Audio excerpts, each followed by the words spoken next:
What's up, guys? Gabe Hogan's here. I made a video last week about the coronavirus. And then I think the day of or the day before I made that video, something very important happened, and that was Donald Trump's State of the Union address. So guys, there was a lot of things that happened, a lot of stuff, a lot of controversy, and a lot of big titles and subjects that went on. So guys, I'm about to tell you about the State of the Union address.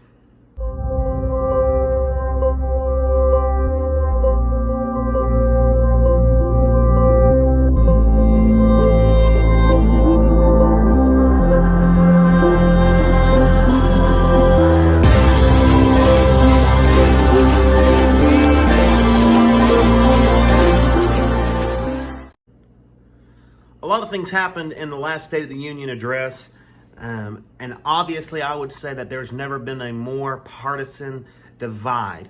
The Republicans and the Democrats in years past obviously have not agreed on everything, but this year it seems like it is a strict, right down the line type of division.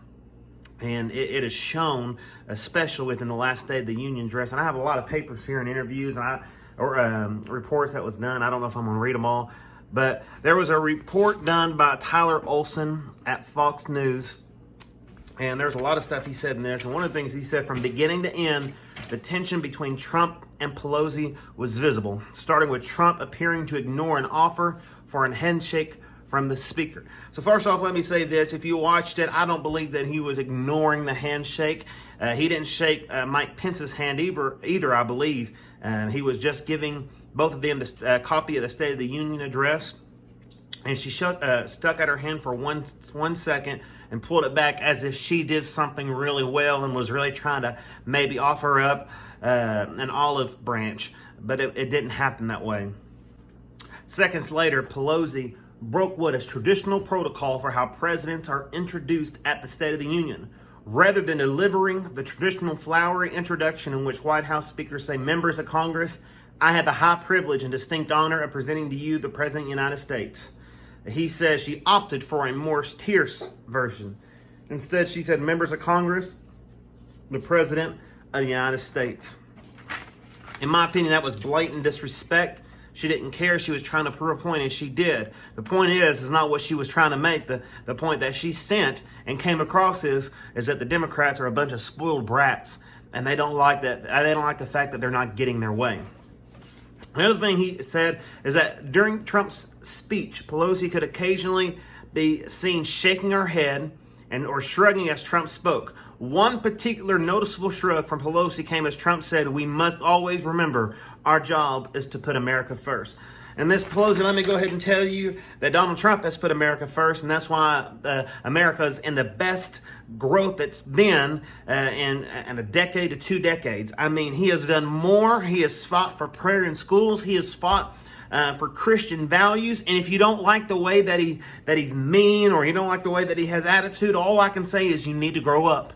We're not kids, we're adults. And so another thing he says, the culmination of the tension between Pelosi and Trump came as Pelosi dramatically ripped Trump's speech in two as he concluded his remarks. And one thing you notice, she didn't get all the pages at once and rip it, but what she did, she got each one, she would rip it and put it down and did another one. She wasn't doing it because she was mad, she was doing it to make a point. If she was mad, she would have done it all at once and wouldn't have cared, but she did it to prove a point. And can I tell you, she did. When asked why she tore up Trump's speech by a reporter, Pelosi shot back because it was the courteous thing to do, considering the alternatives. My question is, what's the alternatives? Are you going to shoot Trump, kill him, cut his hair off, make it where he can't tan no more?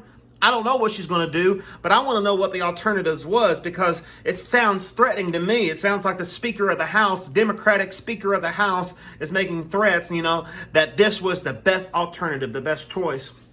She said the manifesto of mistruths presented in page after page of the address tonight should be a call to action for everyone who expects truth from the president and policies worthy of his office and the American people, she said in a tweet linking to a larger statement.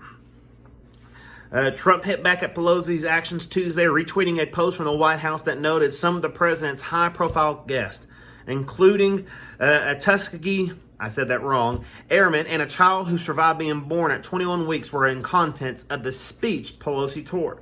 The moment marked a stunning departure from decorum at an event where even partisan enemies typically put on a show of tolerance towards each other. Speaking to Fox News, Hannity, Senator Ted Cruz, a Republican from Texas, called Pelosi's action disgraceful and disgusting, saying they made him angry. In another report done by Fox News, House Freedom Caucus member Mark Meadows, who is a Republican, said this: "We saw Nancy Pelosi ripping up a speech just like Adam Schiff and Nancy Pelosi and others have been trying to rip apart America for the last 3 years," he said. "But Jim Jordan is exactly right. The president showed us what we are about." Also happened that there was a senator, Joe Manchin. This is a Democratic senator. He said that Trump's speech was rough in some parts, but he goes on to responding to Pelosi's ripping up his speech, and he said none of that was good. Even Democrats are saying that Pelosi's action was disgraceful, it was dishonorable, and it's just something that not needed to be done. And the thing is that Mark Meadows said it right, that Nancy Pelosi and Adam Schiff, and can I say also Nadler, they've been doing this from the very beginning. 10 minutes after Donald Trump had won the election, they said the campaign to start the impeachment of the President of the United States has started now. And they've already said that if this impeachment didn't work, they were going to find something else to impeach him on. And can I tell you, whether you're Democrats or whether you're Republican, this is a witch hunt on something that there's nothing to be found. Nothing was done wrong. There was nothing that was illegal, and they are just trying to find something because they don't like who Donald Trump is. And can I tell you, I support my president. And so Nancy Pelosi, she shouldn't have done that. She shouldn't have ripped it up, but it's just a sign that many things were done. Many statistics were given, and she said this wasn't a State of the Union. It was a state of his mind, saying that these things, he was just making up these statistics. It's not true. Anybody with eyes can see it. So guys, that's my take on the State of the Union address. I support my president, and I support what he does, and I don't support the House Speaker, Nancy Pelosi. She needs to grow up. Guys, I love you. Like, share my video, subscribe, leave a comment. I'll see you later.